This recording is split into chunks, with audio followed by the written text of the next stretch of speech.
السلام علیکم ورحمۃ اللہ وبرکاتہ۔ بسم اللہ الرحمن الرحیم۔ اللہم صلی علی محمد بعدد کل داء و دواء وبارک وسلم۔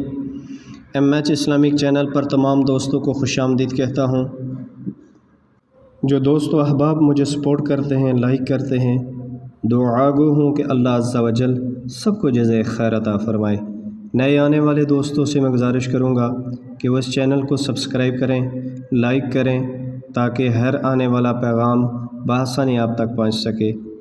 آج کی حدیث، آپ صلی اللہ علیہ وسلم نے ارشاد فرمایا، جب انسان نیکی کا ارادہ کرتا ہے اللہ عز و جل اس کو اجر عطا کرتے ہیں۔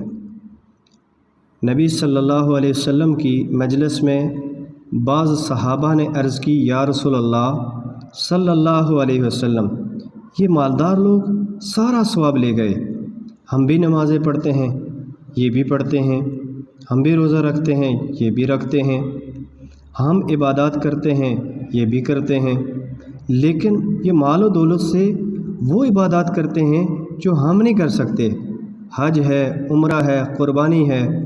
آپ صلی اللہ علیہ وسلم نے صحابہ کی تڑپ کو دیکھا، عین اس وقت ارشاد فرمایا، اگر آپ نے یہ بھی نیت کی کہ ہمارے پاس بھی مال ہوتا تو یہ عبادات کرتے، تو اللہ نے وہ سارا ثواب آپ کو بھی عطا کر دیا۔